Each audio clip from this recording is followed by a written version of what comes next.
So welcome everybody. My thought for you is going back to some of the energetics of our yoga practice, because what we're doing always, it said, is we're always linking, that's what yoga is, but we're linking the experience that we have in different parts of ourselves so that we can recreate the world. This is what the teachings tell us, is that the material world, or what we see outside of ourselves, is what it is, but we rarely see it for what it is because we have these minds. And what these minds do is they take what it experiences in the outside and then it starts interpreting. And so it starts moving things around like a kind of an interesting little Jenga board. And this happens from the moment that we take birth, maybe even before that, this is happening. And so our mind is constantly building this kind of tower of perception of, this is how I understand this thing, and this is how I understand this thing, and this is how I understand this thing.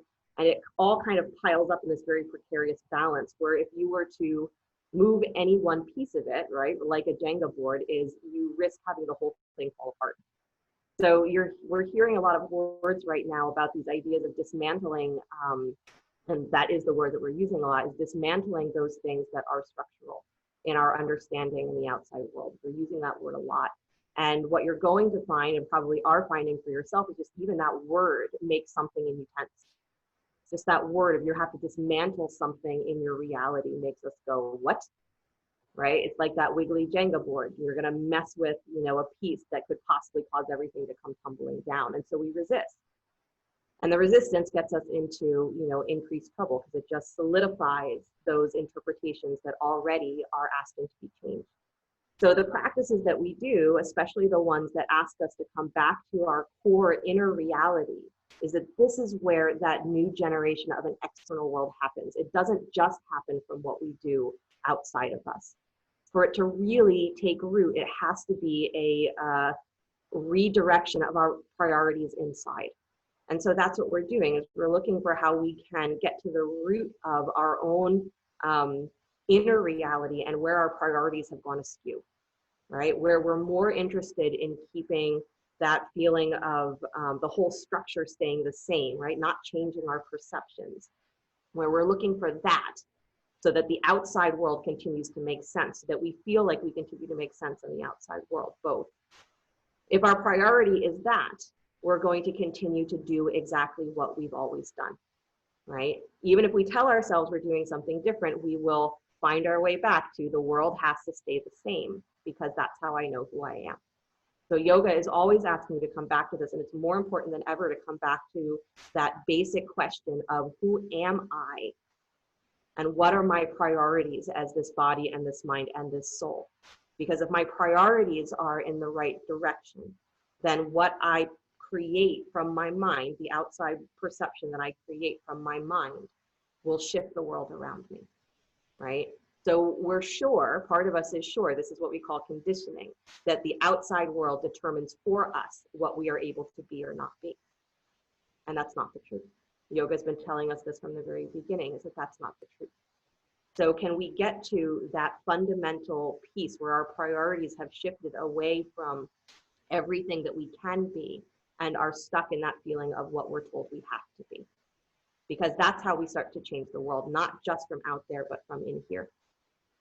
And it happens on that individual level, that this is about your relationship with you, because it is your mind that is creating the world for you. And yes, there are those things that are happening that are beyond you, but how you respond to them, deal with them, find yourself through them is completely your own journey. And it's an inward one, not an outward one. So in meditation, it said that an inwardly flowing mind is the place where we come to peace. And an inwardly flowing experience is where we start to be able to unite all of those energies of who we are, so that they're all moving in the same direction, same priorities. So you don't have part of your mind demanding one thing, but your heart demanding something else, and your body saying, but what about me, right? So we're practicing to go to that place. And it said the place where we reorganize our priorities is right here, third eye. So come to a comfortable seat if you're not there already.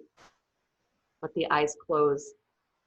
And I want you to imagine that inner world that you have, like that Jenga board. Or it's not a board so much, but a tower. pieces that are balanced on top of each other, perceptions that are balanced on top of each other, and that they're wobbly. And I want you to bring your attention, so you can have that visual, but bring your attention to that space of your third eye. Just said between the eyebrows, but then draw your awareness from that physical outer point into the center of the head. So draw that line from the space between your eyebrows into the center of your skull.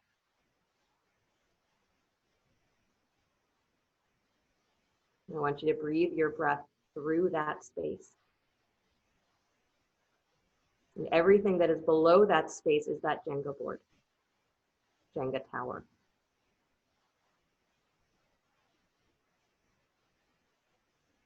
All of the teachings say that what we are fundamentally missing in our ignorance is the truth of impermanence.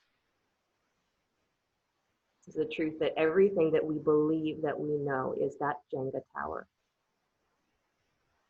And if any one piece falls, the whole thing comes tumbling down.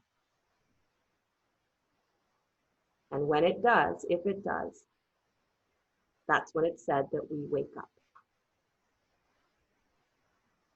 So breathe into your third eye space and imagine that everything that you think that you know, it's just a Jenga tower. Shaky. But in its shakiness, there's freedom. Space where you reorganize that tower, the third eye. Where you are able to perceive what is real versus what is unreal. And where you unite everything that seems like it's opposite, it becomes one at the space of the third eye.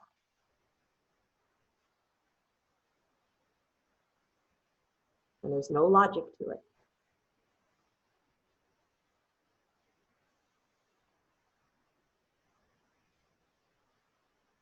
Your practice is to keep your attention here, moving through the third eye space no matter what you're doing.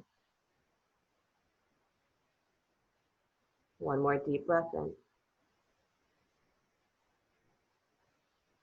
As you exhale, releasing the shoulders down, away from the ears, bring the hands together in front of your heart center, palm to palm. Good. And we'll open with the sound of Om. Deep breath in.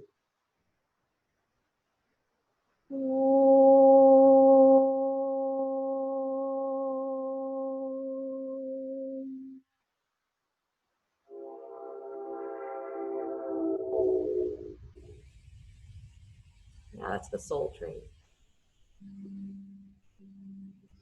The eyes float open, please. Good. And then grab your block or grab a block. If you missed that part of the conversation before classes, my daughter has been talking about Soul Train. I have no idea where she got it from. So, Soul Train. So what I'd like for you to do is I'd like for you to take your block into your hands this way. Yeah. And then you're going to bring that block out in front of you. And you can see Carolina doing it better than you can see me doing it. But I want that block out in front of you. Fingers straight out. So you're not gripping the block, just straight out. But you're pushing your hands together so that you can feel that engagement of your arms. And as you push your hands together, I want you to feel that that engagement is really you starting to hug the arms together into the shoulder socket. So it's not just pushing your hands together, it's can I hug my lower armpits in towards the core of me. And your arms are straight, so squeeze that block. Good, and then keep that squeeze. Take the arms all the way up overhead and keep squeezing. Good. Keep those shoulders dropping down away from the ears so you're drawing your armpits down, but then stretch up through your fingers. Keep squeezing the block. Good. And then keep your arms up, but bend your elbows wide. Bring that block down towards the top of your head with resistance. So don't just let the block drop. Pull it down into the crown of your head as you push the crown of your head up. Good. And then take that block back up to the center, all the way up to the sky. Good. And then bring it forward again, straight out in front of you. Squeezing the block, plug your arms into the shoulder socket, pull back so your chest gets wider. And again, those lower armpits are awake, ribs in. Take your arms up alongside the ears again, keep squeezing the block. You're all moving too fast. Do this like it's meaningful. Squeeze the block and then bend your elbows again with resistance. You're pulling down on those armpits like a pull-up bar. So you pull down as your elbows go wide and press up through the crown of your head. Chest is wide. Good. And then stretch the arms all the way back up to straight without hiking the shoulders up. And then take the arms forward again, straight out from the chest. One more time, pull the arms back and in, widen your collarbones, ribs in. And then take the arms up overhead. Good, straight arms as they come up. Good. And then again, you're hugging the arms in from the upper arms all the way to your fingers. Bend the elbows wide. Bring the top of your head up to meet that block as the block comes down. Good. Chest wide. And then stretch the arms all the way back up. Nice. Bring the block forward and then release it down. Nice job, you guys. That was enough, right? Good. Roll forward to hands and knees. Done.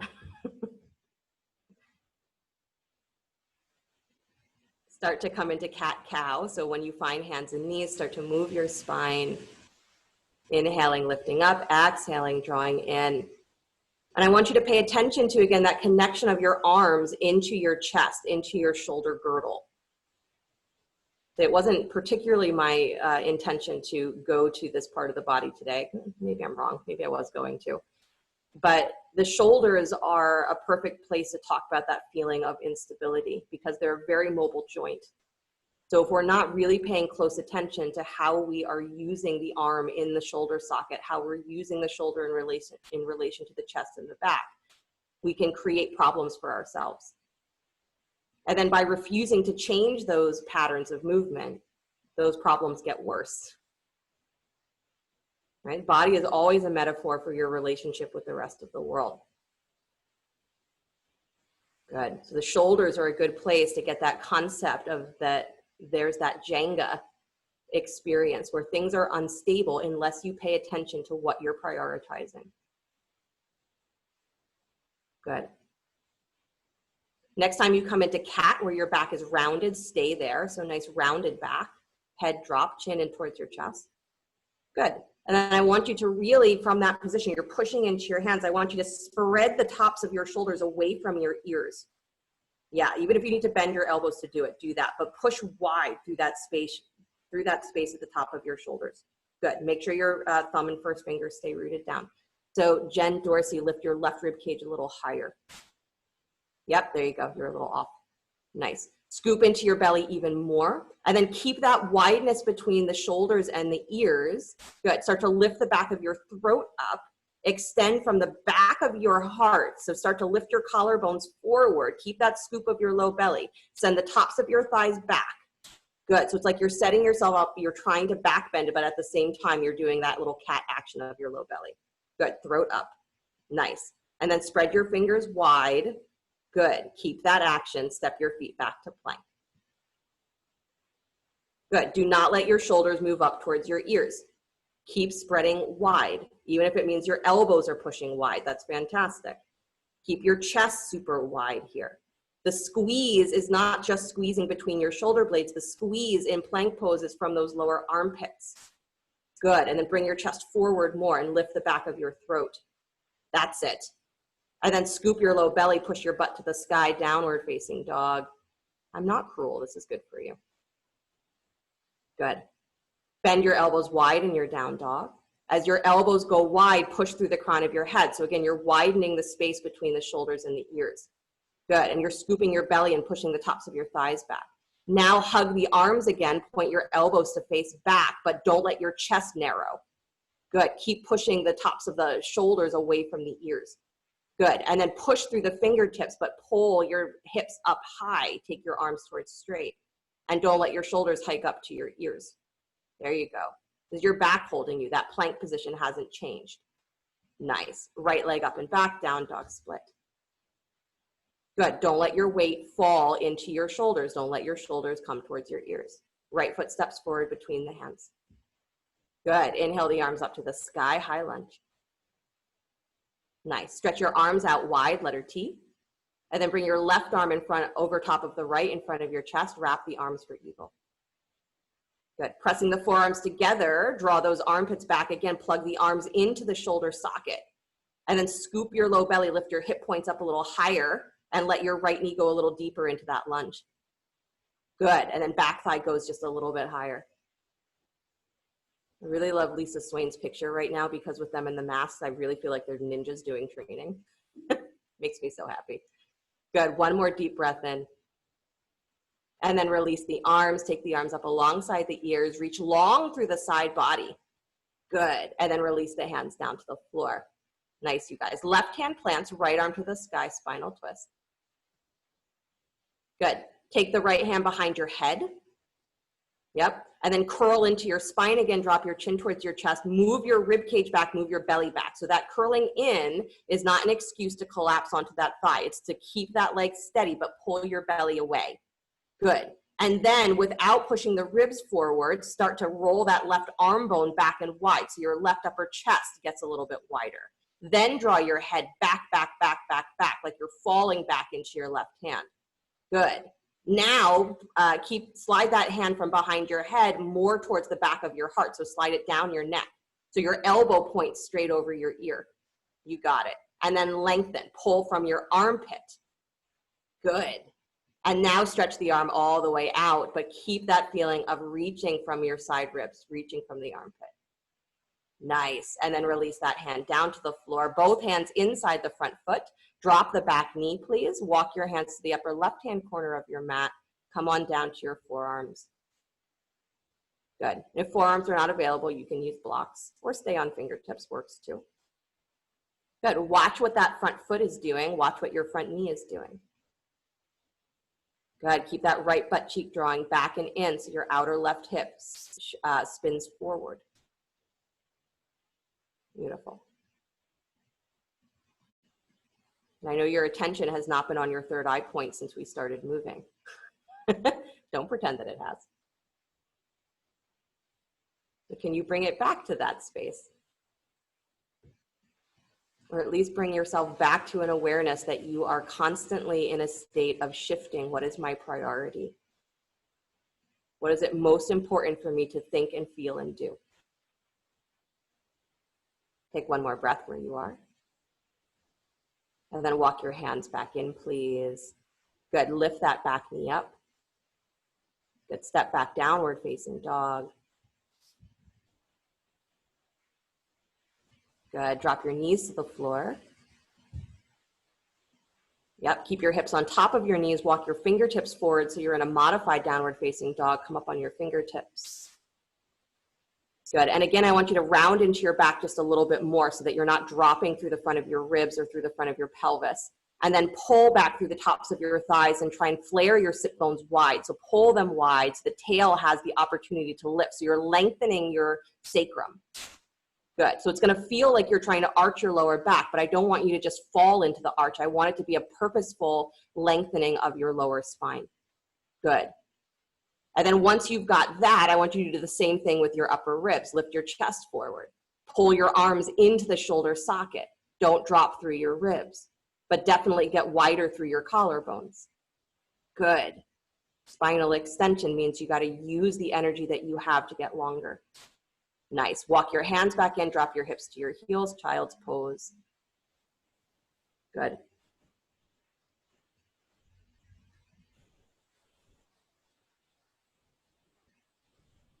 Enjoy for a moment not doing anything.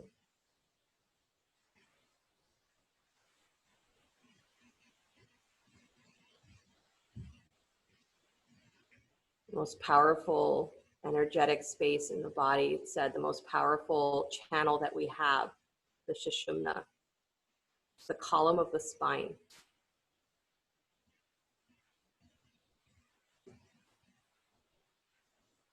And it ignites, or it is at its most potent when the divisions in ourself, the opposites in ourselves are united. When they are moving in the same direction with the same priorities. It's really the better way to say it because the different energies in us are not ever always going to be moving in the same direction because they all have their own purpose. But they can have the same priorities. Be part of the same reality. Walk yourself back up, hands and knees. Good, curl into that cat position again, around your back. Drop your chin towards your chest. because that's an important one. Drop the chin towards your chest so that you can actually feel where your neck is and you can actually feel where your back is. Good. Now move your armpits forward on top of your wrists in that position because the tendency is to hang back. So move forward. And then from there, scoop that lowest part of your belly again, send the tops of your thighs back, and then try to find that lifting and widening of your sit bone. So again, that flaring, the lifting of the tailbone, lengthen your sacrum. And then pull those that space between the shoulders and the ears wide. Good. Push through the crown of your head. Start to lift the back of your throat up. Collarbones go wide as your arms hug back. And that inner front of the body, that inner core is staying engaged. Good. Now step your feet back to plank pose. Easily, because you already did the work of plank. You're already there. So now it's just extending your legs. Good. And the inner thighs are lifting. Don't let your armpits fall back. That actually makes this harder. Bring your armpits forward. Squeeze those armpits. Let them do the work. Good. Back of your throat up. There you go. And then lift your hips super high. Come back downward facing dog. Don't fall into your shoulders. Keep your arms plugged in. Keep your chest wide. Left leg comes up and back. Down dog split. Good.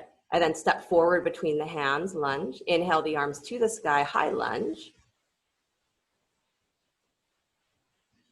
And take your arms out wide, letter T. Your right arm is going to come on top of your left in front of your chest. Good. If that feels like it's the same way you wrapped your arms before, just wrap them the other way. Good. Nice, you guys. Low ribs draw in. Good. Draw your arms back into the shoulder socket. Chest is wide. Nice. Wherever there is resistance in this position, and resistance is built in, you're pressing the forearms together. It's not a place to get hard. It's a place to get more aware. Back thigh super high. Bring that left knee forward over the ankle. Go for it. Thank you. Yeah. And then inhale the arms up to the sky. And then release the hands down to the floor. Good. Right hand plants, left arm to the sky, spinal twist. Bring that hand behind your head. Good. And again, curl into your spine. So you're looking towards your belly button. You're rounding into the back body. It might also help you bring your left butt cheek back and in towards the midline of your mat. There you go. And you're creating that space between the inner thigh and the ribs. Now roll your right arm bone, your supporting arm bone wide. So that right shoulder blade is being set up to be the support as you lift your left side ribs open. Good. So start to take it more into that twist. Don't let your knee fall open. And then slide your hand down your neck towards the back of your heart so that your elbow points over the top of your head. So it's one long line from your elbow down to your back heel. Good. Pull from your rib cage. Yes. Now go ahead and extend that arm, but remember that feeling of drawing back through the back of your ribs and back through the back of your throat. Good. And then release that hand down to the floor. Good. Both hands inside the front foot. Drop the back knee. Walk your hands to the upper right-hand corner of your mat. And again, come on down to elbows if you'd like. Stay on blocks or stay on fingertips. Good. But you didn't think that that spinal twist could be that excruciating. Could be that much work, right? Yeah. Whenever we are in the process of dismantling something, it means that we are becoming aware of the pieces that are stacked on top of each other. And it doesn't mean that every piece needs to be thrown away when we say that there's a new vision or a new reality. It means that we are reorganizing. And the place where you reorganize is your third eye. It's your inner world that reorganizes, and then your external world will begin to reflect that. Walk yourself back in. Nice job. Lift your back knee. Step back to downward facing dog. Good. Deep breath in. Deeper breath out. Nice. Look forward between the hands, please. Step or jump your feet to the top of your mat. Good. Take both legs as straight and bow Uttanasana. Nice. And then hands come to your hips, please. Come all the way up to stand. Good. Hug your right knee up in towards your chest. Good. Use your hands to squeeze it in so that you're really pulling that knee high. As that knee pulls up high, then you have the ability again to draw your low belly back. So push your butt up and back away from that shin. Good. And take the top of your left thigh up and back, your supporting leg. Nice. So you keep as long a spine as you possibly can, and then hold that knee right where it is. Take your arms up to the sky. Yeah, don't let it drop. Good. Top of your left thigh up and back. Butt goes up and back. It's got to feel like your ribs fall forward, but then you draw in and get taller. Nice. And then go ahead and take that right leg straight back behind you. Come into warrior three. Reach straight out. Good. And then bring your arms back either to cactus arms, so your elbows are bent but parallel with your rib cage, or hands behind your head. Good. So palms facing down, so you have that wide chest. Good. Turn your baby toe of that right foot down towards the floor. Press the back of your throat up. Press the back of your heart up. Yeah. And then step back to high lunge. Inhale the arms straight up to the sky. Good. Hands come back behind you. Interlace your fingers at the low spine. Good. Bow inside the front thigh. Take the arms up and over any amount. Good. Squeeze that left butt cheek back and in. Nice, you guys. Where's the back of your throat here? Oh, I don't know. If your head is hanging, you are putting pressure on your shoulders. Good. And then release the hands down to the floor. Nice job. Step your right foot forward, top of your mat. Good. Feet underneath your hips. Bend your knees, drop your seat. Keep your hands on the floor, either blocks or fingertips, whatever you can reach. But bend your knees and bring yourself back towards chair pose. So drop your hips that low. And then fingertips still on the floor, round into your back, please. So pull your belly up off of your thighs. Good. Get really hollow so that you feel the entire width of your sacrum. Good. And then it's from there that you're going to start to extend your spine. So those inner thighs and inner groins draw down, and then start to take the arms up into that full chair pose, drawing your rib cage up off of your thighs. Good. Like you're moving back in space. So you're not arching into chair, but you're pulling back from your core. Nice. And then come all the way up to stand. Good job. Right knee up and towards your chest. I know it's the same knee you just did. Yep. Same knee, different idea. Squeeze in. Good. And now this time take the ankle over top of your left knee. Bend the left knee again. Come into cross-legged chair, hands at your heart center. And in your heart center, can you draw your arms back in space? Chest nice and wide. Shoulders or arms hugging into your shoulder socket. Engage your upper back. And then lean forward. Drop your elbows onto the inside of your knee and the instep of your foot. Beautiful. Nice. And then fingertips to the floor or blocks, whatever you can reach. Good. Start to scoop into that low belly. Keep the ankle stacked and press your hips up towards the sky. Standing forward fold with that ankle crossed. You got it. And the trick here is keeping your hips level. So that right hip is going to want to fall a little bit more. Pull it up. Good. And then optional for my arm balancy people here, if you would like to, if your hands can reach the floor, lift the back of your throat. Start to come up on the tippy toes of your left foot. Good. Ankle is still crossed. You got to let your weight come forward onto your hands. Bend your elbows like you're doing a little chaturanga. And then that right knee balances on your right upper arm. Your right foot hooks around your left upper arm. And you curl into your belly like you do for crow and squeeze that left heel up towards your butt. And if you're super good at doing that, practice trying to extend that left leg back behind you like you're a dragonfly. Wow. I know. Carolina's like, not demonstrating. Beautiful. Really nice, Alice. And then come on down, please. Bring both feet flat to the floor. Good. Separate your feet. Hold opposite elbows. Hang. Or come into squat. Nice. How about everybody comes into squat? Because I'm looking at some of you do it, and it seems like a really good idea. So feet wide, turn your toes out. Come on down. Jenga. What does it mean to understand how things are balanced and what it feels like to be in balance because it's precarious? So I generally say when I'm teaching arm balancing is that if you're not willing to come far enough forward onto your hands to fall, it means you're not willing to come far enough forward to balance.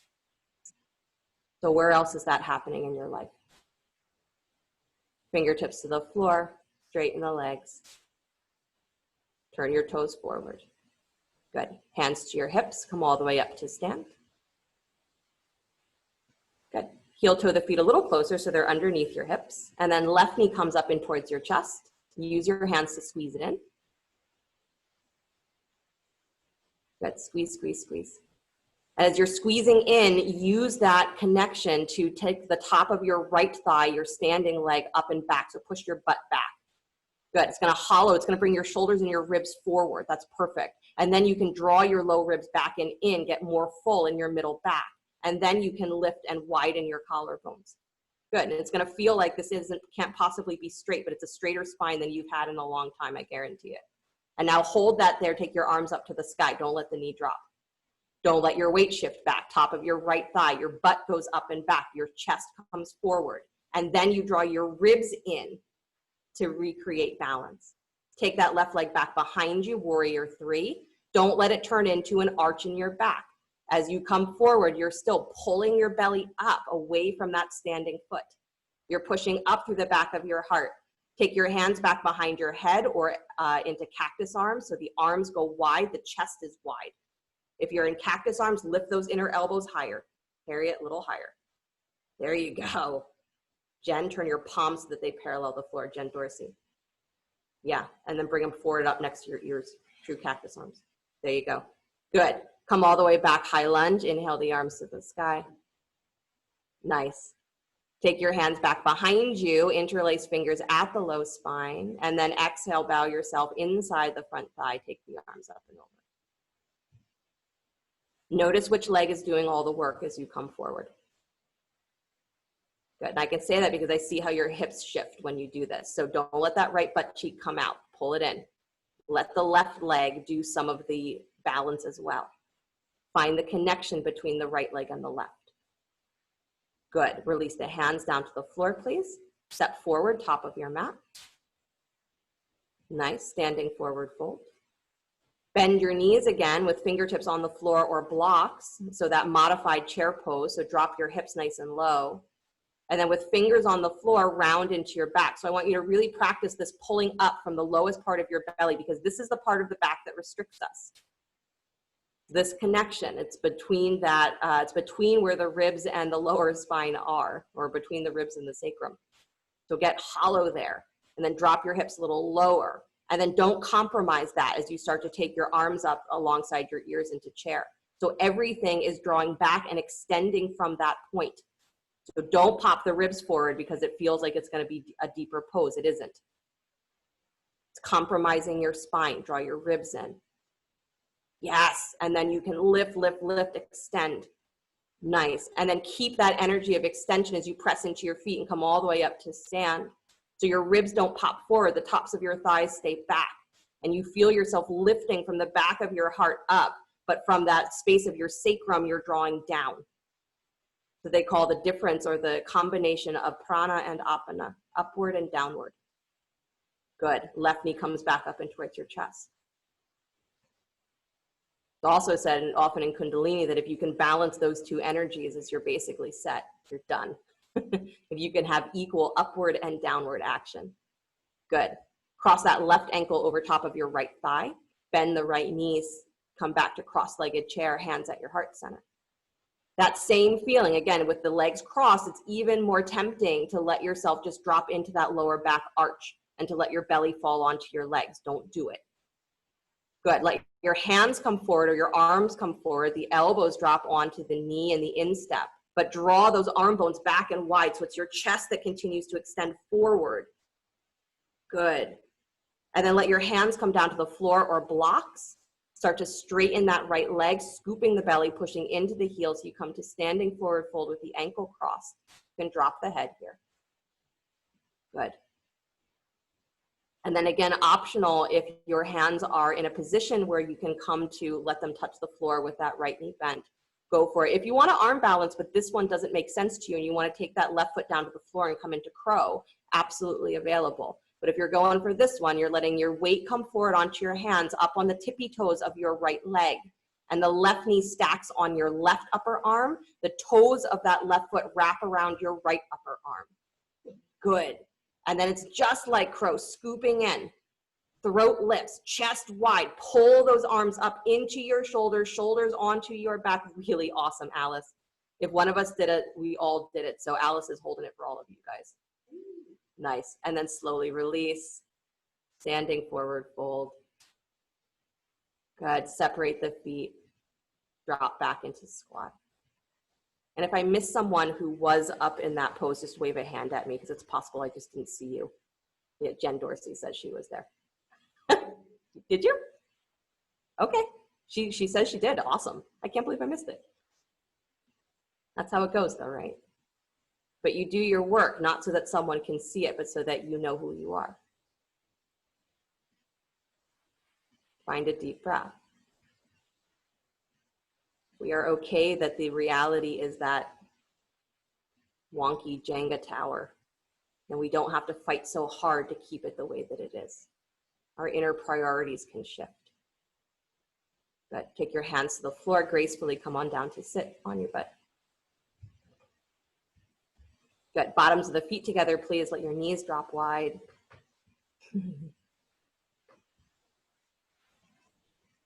Good. And then curling the toes back, pushing the baby toes down into the floor. Walk yourself forward with your arms extended. So Baddha Konasana with the arms extended. Good. So you're coming forward with those long arms, and those arms being a extension of your side body. So it's not that your arms are doing one thing and your back is doing something else. It's that your arms are connected. So by walking out as far as you can, stay up on your fingertips. And I want you to drag back on your hands. So push down and drag back so that your chest lifts and your arms are pulled into the shoulder socket. Good. And maybe you even feel that movement of the shoulder blades down towards your hips. Good. This is how we counteract that resting stress that we have in our back so much of the time, than our shoulders so much of the time. We have to get into the length of our spine to do it. Can't just be that we work the shoulders, because the shoulders are not designed for that kind of work. They just get tired. One more breath, pull back on the hands, reach long through your spine. Good. And then walk your hands back in, please. Inhale the arms up alongside your ears. Spinal twist, so right hand comes to outside of your left knee, left hand comes behind you. Good. Draw your ribs back and in, drop your seat back into your sit bones, and then bend that right elbow so that you're actually dragging yourself towards that left knee a little bit more. Good. But then lean your chest back, lean the back of your heart back. Yeah. And then come back up to center, inhale the arms up to the sky. Go the other way, left hand to outer right knee, right hand behind you. Good. And again, you're leaning forward towards the front edge of your sit bone so your groins can go down. And then you're lifting up through the back of your sacrum. Bend that left elbow so you drag yourself a little deeper towards that right knee, but then let your back of your heart fall back towards that right hand. Good.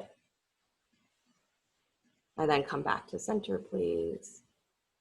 Nice job. So bring your knees up to face the ceiling. Yep. Hands behind the thighs. Scoop into your low belly so you're balancing on the sit bones. If you're up on a prop, just make sure it's not a high one. I think you're okay there. Good. So I want you to feel that hollowing of the lowest space of your belly first. Good.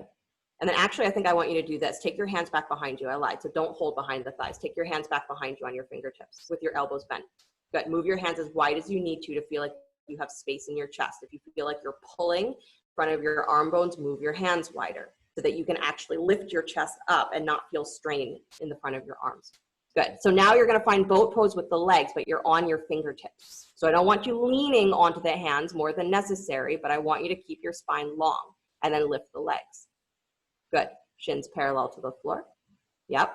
So now I want you to reach longer through the back of your heart. So pull up. Yep, through your middle ribs, pull up, and your fingertips are just there for balance. And then pull your knees in towards your chest more. Yep. Oh, yeah, but if you leaned back onto the back edge of your sit bones, roll forward towards the front edge of your sit bones again and pull your knees in. And then lift your chest longer. Spinal extension. You got to use that muscular energy of lengthening your own spine. Pull those knees in towards your chest. Good. Now separate your feet to be as wide as your knees are. There you go. That's something new. Now, if you want to take your arms up and hold that position, go for it. If you're done with boat pose forever, do it anyway for a breath, just to prove to yourself that you're not going to give in to that. Knees in, belly up to your thighs. Yes, straighten the legs for a breath, do it. Awesome, smile. Now you can come out. Good job, you guys. Stretch your legs straight out in front of you, please. Good, inhale the arms up to the sky. Good, bow forward, reach for the feet. Even better, reach beyond your feet. Nice. Remember your third eye space. Remember there's a place in you where you can reorganize everything that you think you know into a way where the world can recreate itself. Understanding what is real and what is not real is fundamental in this practice. And where that reality shifting occurs is inside of you. You can have all the cues from the outside, you can have all of the information from the outside, and none of it means anything until it means something to your inner world. Good. Walk yourself back up, please. Nice. Scoot forward, come onto your backs.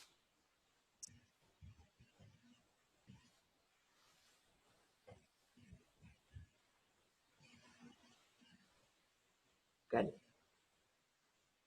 And then knees are bent, feet are planted. Take your arms into robot arms. Almost said cactus, that's the wrong one. Robot arms. Good. And as you press down into the arms, I want you to feel again that feeling that your arms are plugging into your shoulders. Your shoulders are plugging into your chest. So as you start to lift just your ribs, not your hips, into bridge, I want it to come from your armpits. Start to pull your armpits up towards the sky as you draw those elbows down. So you're working that rotation of how the arms are fitting into the shoulder socket. So pull your side ribs up. That's it. Good. More. You're arching the heart by pulling the armpits up as you press down through the upper arms and widen the space between shoulders and ears. The back of your head should be gently pushing into your mat. From that space of your armpits, start to rise up like you are drawing that semicircle underneath you as you lift up into bridge. So the goal of bridge is not how high can I push my hips. The goal of bridge is, can I create that semicircle of negative space underneath me? So can I arch as much from the back of my heart as I'm capable of doing at my low back? Can I create equality there so that I'm not forcing my lower back to pretend that I have more extension than I do? Press into the arms and lift the armpits. Use your feet to push down. There's a circuit of circular energy that comes through bridge pose.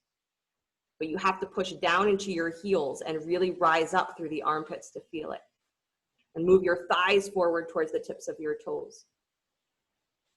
Good. If that seems like a lot of mental energy to put into bridge, it's that if this becomes the habitual idea behind bridge poses, you don't have to think this way every single time. It becomes inherent in the pose. That you are looking for equality, that you're looking for that feeling of synergy between the lower body and the upper body. Only work when it's new. So get used to it, and then your mind will automatically go to this place where it's united with the effort of the body. One more breath.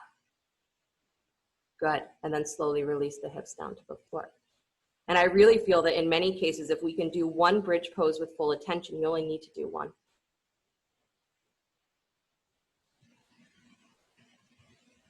It's not always more valuable to do more and more and more. We could just do what really matters to us with full attention.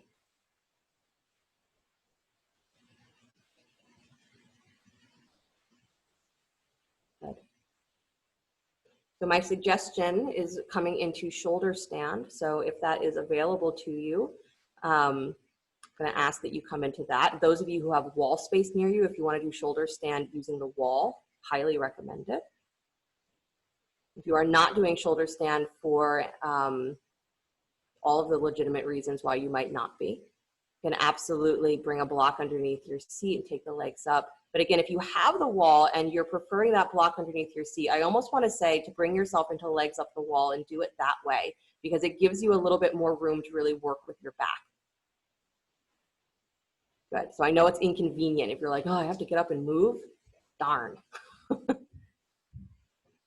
Yeah, so if you're coming to legs up the wall, you're doing that almost bridge pose on the wall where your arms are beside you in robot arms. You're gonna bend your knees, plant your feet on the wall, do all of the same work in your upper back that you would for shoulder stand, and then push your feet into the wall, lift your hips, and walk your feet up the wall until you find where you can take your hips as high towards that vertical position that is shoulder stand as you can, but keep using the wall.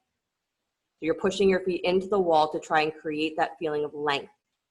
So just watch that you're not pushing forward through your hips. So Lindsay, draw your ribs in a little bit more. Good, and really lengthen. So pull your sacrum longer. So it's like your tail is pulling towards your heels. Yeah. Yeah, I know it's a little confusing, but you're getting it. Nice. And absolutely, if you're using the wall, you can use your hands at your lower back to really support and make sure that you are using that downward energy of the arms. Good. If you're in full shoulder stand, you guys are looking good. Nice. And if you're using the wall at any point, you want to take one leg or both off of the wall into full shoulder stand, of course you can. Nice. If you're in shoulder stand, full shoulder stand, I want you to again focus on, can I really reach long through my sacrum? And can I pull from that space behind my heart up to my feet? It's like someone is tugging on my ankles. Good. What makes shoulder stand challenging is that if you don't pay attention to it, it becomes very precarious. It's like that Jenga tower. Your spine, if you don't pay attention to it, doesn't stay strong and supple. Last couple of breaths if you're in full shoulder stand.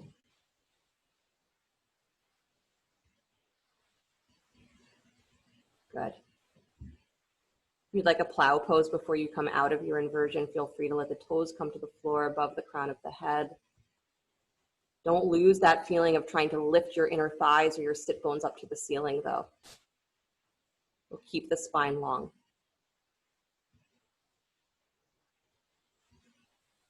Good. And then slowly begin to release your pose, coming all the way down. If you were using the wall, bring your hips to the floor, maybe take a couple breaths in legs up the wall or legs up the furniture, whatever you're using.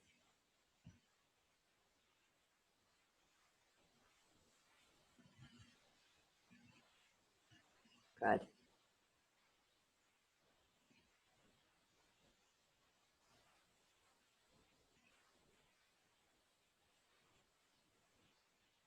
Breathe for a moment or two. And feeling that there is a unity between your body and your mind, and even the soul. What are the priorities that drive your life?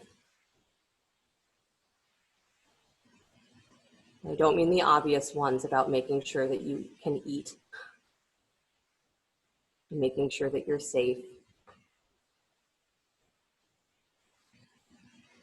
I mean, what are the basic tenets of your internal world?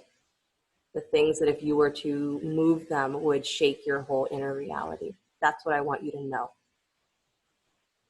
Because sometimes what has been put there or what we have placed there without even noticing or realizing, not something that we would choose.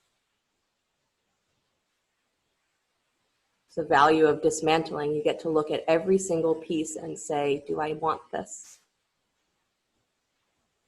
Do I need this?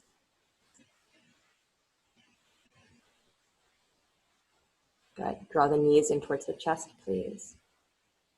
Let your knees go wide towards your armpits, like you're in inverted child's pose. Reach for the front of your shins. Good.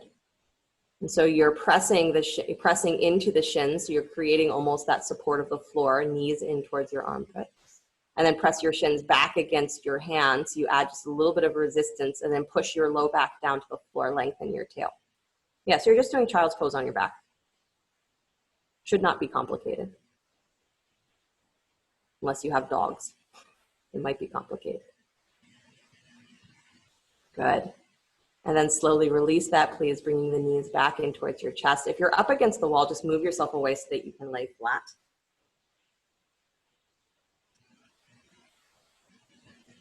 Good, so come back onto the back. Nice. And then bring your right ankle on top of your left knee. Move your left foot wider to the left so it comes to the outer edge of your mat. Drop your knees to the right. Stretch the arms out wide, cactus arms, or you can take the arms overhead, holding opposite wrists or elbows if you choose.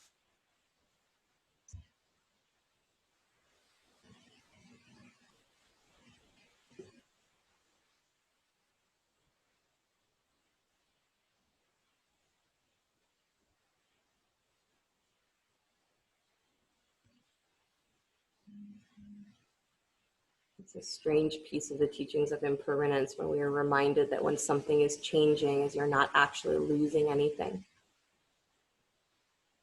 That by dismantling things as you know them, is you're not losing anything, but you're creating the potential for you to gain so much more.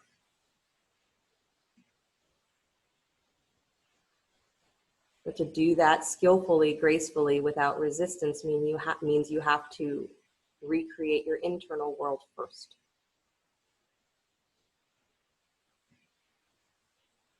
We go to the place where all of the divisions in us can be united, the third eye, to discover what does that even look like, feel like.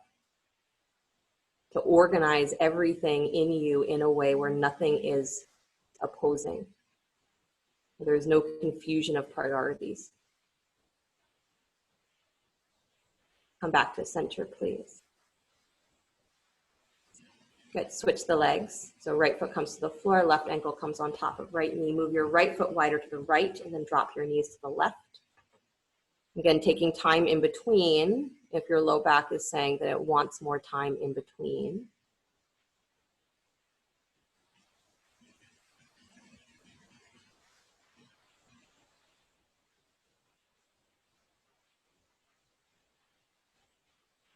Real balance is being in that full awareness of impermanence. It's a full awareness that things are only as they seem because you perceive them to be as they seem.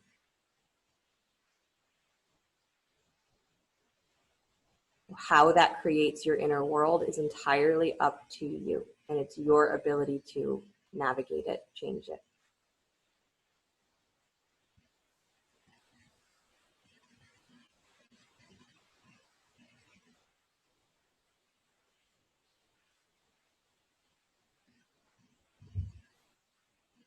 So if you can do that in simple ways for yourself, doesn't have to be dramatic, but you do it in simple ways. What are the priorities, the fundamental things that your inner world rests on? And are those priorities you want to keep? Come back up to center, please. Release the legs. Good. Bring the right knee in towards your chest. Extend the left leg straight out on the floor. Yep, as you pull that knee in, push your shin back against your hand, and then take the top of your right hip and thigh and pull it down towards your left heel. So it's like your knee is going to go a little wider towards your outer shoulder. Good. The idea is that that hip is not hiking up towards your shoulder, but it's drawing down. Nice. And then bring that right leg across the body into spinal twist. Good. Right arm can go out wide from the shoulder, or it can come up alongside the ear. If the arm is going wide and that feels pretty comfortable and you'd like to bend your left knee, that's the extended leg, and take your heel in towards your butt, go ahead and reach for that thigh stretch. Right hand reaches for left foot.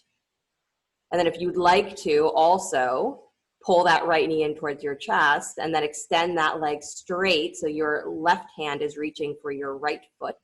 You can also do that.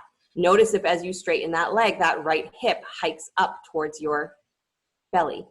Pull it down. Pull the top of your hip down away from your ribs.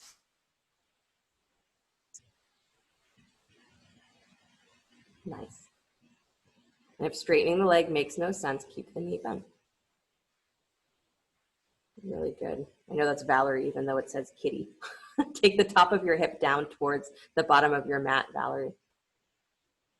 Yeah, well, that was nice. Relax your shoulder. Good. And now move the top of your hip too. Other way. Other way. There it goes. Yep. Nice, you guys. Good. Bring it all the way back in, please. Unwind. Pull the knees in towards your chest. Pause. And then left knee stays in towards your chest. Right leg extends out on the floor. Pulling that shin in. Push the shin against your hands. Good. So again, you're going to move that heel a little wider towards the outer edge of your sit bone too. So move that heel a little wider. And then the top of that left hip and thigh pulls down towards your right heel. You're lengthening that space from the armpit to the top of the hip. Good. Now take that knee across your body, spinal twist. Left arm goes wide or above the ear. The arm is going wide and you want to go for the thigh stretch. You're going to bend your right knee, the extended leg, and reach with that left hand for the right foot. And maybe you'll do the thigh stretch and not take the hand to the foot. That's also a possibility. If you can't reach your foot, that's fine. You can still bend the knee. You have to relax that left shoulder back and down if you're reaching for the foot. Nice. And then you can also pull that left knee higher in, reach for the ankle or the foot, or even just behind the thigh, extend that left leg to straight if you'd like. But you're moving the top of that left hip down and away from your left armpit. That's what creates the openness, the extension.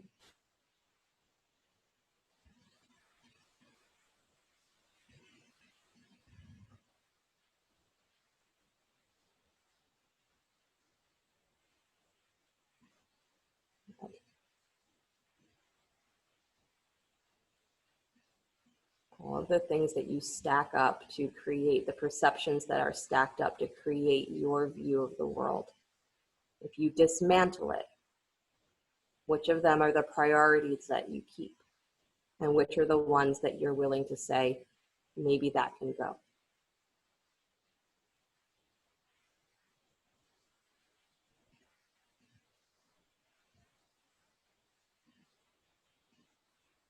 Good. Slowly unwind yourself, come back to center. Draw both knees in towards your chest, separate the knees, reach for happy baby. So holding the ankles or edges of the feet. Stack the heels on top of the knees. Good. So you're lifting the feet up, but you're keeping your low back pressing down. My favorite is if you can have the elbows or the forearms to the inside of your shins or your knees, as it gives you the ability to be very aware of pushing your elbows wide into your knees, so you know that your knees are wider than your armpits. But it also gives you the ability to squeeze your knees in and then bring your heels in a little bit further than your knees. That's it. And then push that low back tailbone down towards the floor. Nice. Good, you guys.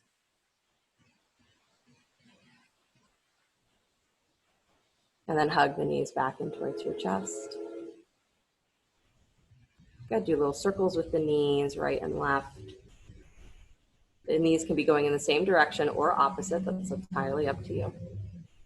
Make sure you go both directions. So if you have moved the knees one way, move them the other way.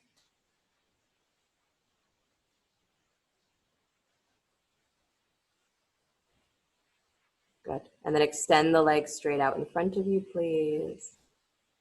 Take the arms alongside you, final pose, fish pose. So you can bend the knees here if you'd like, if you prefer that, or the legs can stay straight. Arms can be alongside you either in robot arms, so the elbows bent, or if you want the arms straight, you can have palms to the floor, slide your arms close to your side ribs, even taking your hands under your butt.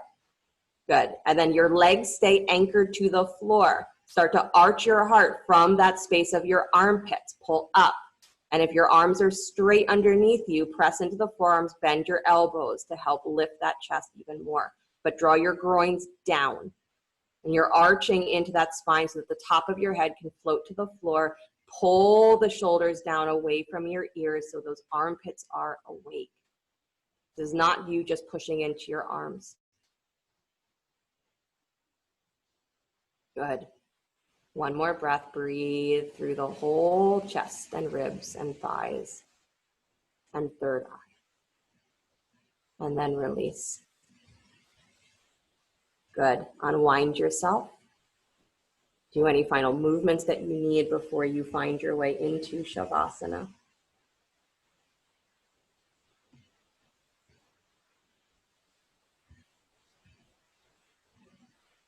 Letting the feet drop open. And as you're coming into Shavasana, I invite you to do a little bit of mental alternate nostril breathing. So you're not actually using the hands to restrict the nostrils. But as you are breathing, follow the breath in. Inhale through the right nostril. Exhale through the left. And then follow the breath in through the left nostril. Exhale through the right. Even if you're not sure that that makes any difference, that you're just telling yourself that the breath is moving that way, keep visualizing it, keep reaching for this sensation of alternating breathing in one nostril, exhaling through the opposite. The breath will begin to follow that intention, uniting the mind and the body and the breath. And the place where that breath meets is the third eye. Right or left side meets.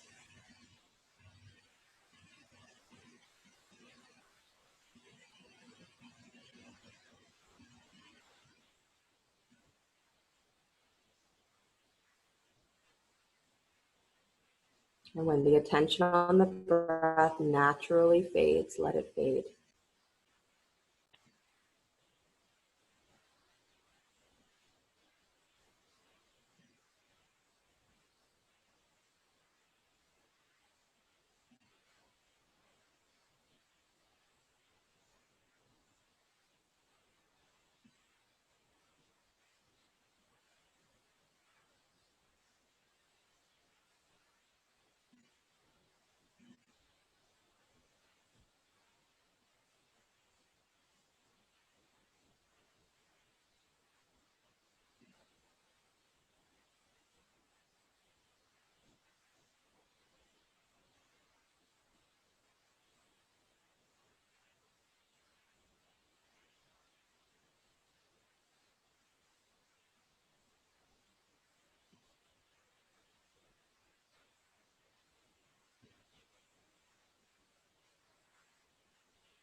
And gently bring the awareness back to your breath. And back to the space between the eyebrows. A place where everything that was different becomes one. And start to let your body stretch and move from there.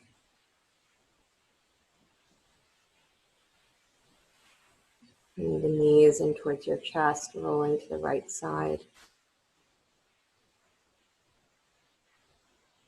And take a moment before you begin to push the floor away. Come back to an upright seated position.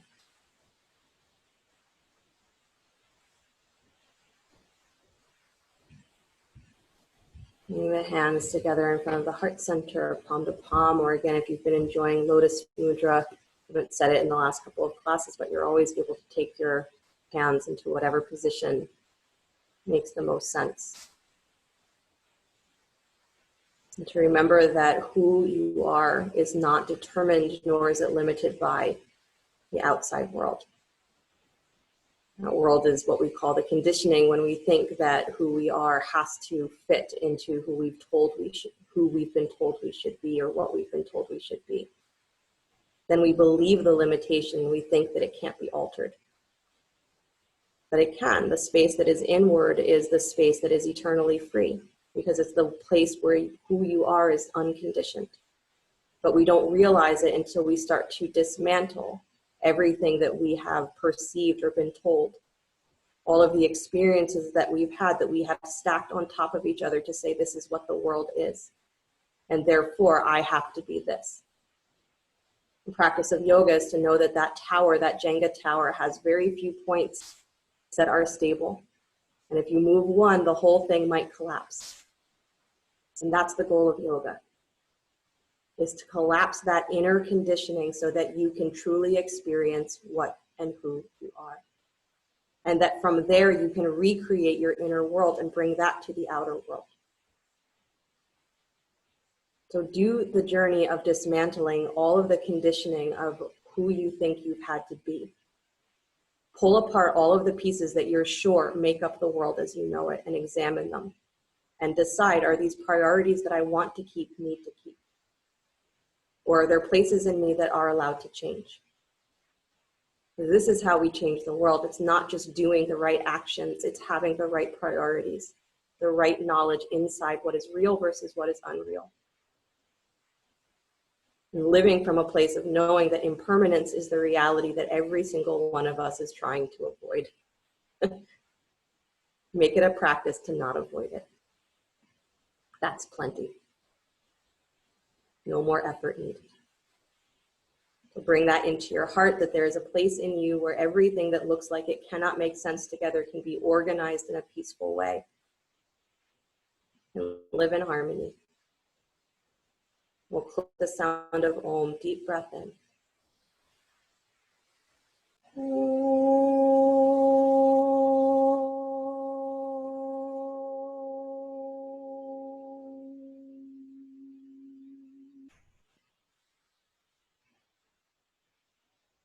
Sliding the thumbs up to the space between the eyebrows. Namaste, everybody. Thank you guys so, so much.